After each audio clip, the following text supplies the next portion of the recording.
मैना ने आगे कहानी सुनाते हुए कहा, वह व्यापारी धनदत्त के व्यवहार से इतना प्रसन्न हुआ कि उसने अपनी कन्या रत्नावती का विवाह उसी नौजवान से कर दिया। साथ ही दहेज में ढेर सारा धन भी दे दिया। धनदत्त अपने ससुराल में ही रहने लगा। कुछ समय बीता। सुख सुविधा में लिप्त होकर वह अपनी पुरानी दुर्दशा को भूल गया। धन मिल जाने पर वह फिर से पुराने व्यसनों में फंसने लगा। शराब, जुआ, अय्याशी। फिर उसने अपने देश वापस लौटने की जिद पकड़ ली और व्यापारी से बार बार विनती करने लगा। रत्नावती अपने माता पिता की इकलौती संतान थी।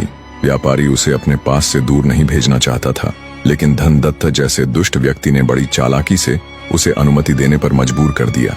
अंततः एक वृद्धा दासी और अपनी सजी धजी पत्नी रत्नावती को लेकर वह अपने देश के लिए रवाना हुआ।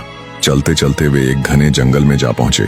वहां धनदत्त ने चोरों का डर बताकर रत्नावती के सारे गहने अपने पास रख लिए। फिर धन के लालच में अंधा होकर उसने अपनी पत्नी और उस वृद्धा दासी को एक गहरे खंदक में धक्का दे दिया और वहां से भाग निकला।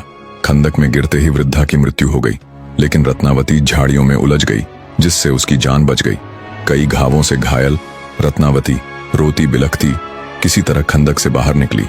राहगीरों से रास्ता पूछती हुई वह बहुत कठिनाई से अपने पिता के घर पहुंची। अचानक बेटी को इस हाल में देखकर व्यापारी के पैरों तले जमीन खिसक गई। जब उन्होंने कारण पूछा तो रत्नावती रोते हुए बोली, पिताजी, रास्ते में डाकुओं ने हमें लूट लिया। मेरे पति को बांधकर वे अपने साथ ले गए। उन्होंने मुझे और उस वृद्धा को एक खंदक में फेंक दिया। वृद्धा तो वहीं मर गई, परंतु ईश्वर की कृपा से मेरी जान बच गई। मैं खंदक में चीखती रही, चिल्लाती रही। तभी देवयोग से एक पथिक ने मेरी आवाज सुन ली। उसने मुझे खंदक से बाहर निकाला। फिर मैं धीरे धीरे राह पूछती हुई किसी तरह यहाँ तक पहुंची हूँ।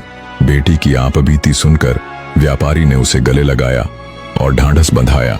उसके बाद वह सती नारी अपने पति की मंगल कामना करती हुई अपने पिता के घर ही रहने लगी। उधर धनदत्त अपने देश पहुंचा और कुछ ही दिनों में सारा लाया हुआ धन शराब, जुए और व्यसनों में लुटा बैठा। जब वह फिर से पूरी तरह कंगाल हो गया तो सोचने लगा, क्यों ना मैं फिर अपने ससुर के पास जाकर धन मांग लूं। मैं कह दूंगा कि उनकी बेटी मेरे घर में सुखपूर्वक रह रही है, उसे कोई कष्ट नहीं है। ऐसा विचार कर वह दोबारा अपने ससुराल की ओर चल पड़ा। बने रहे।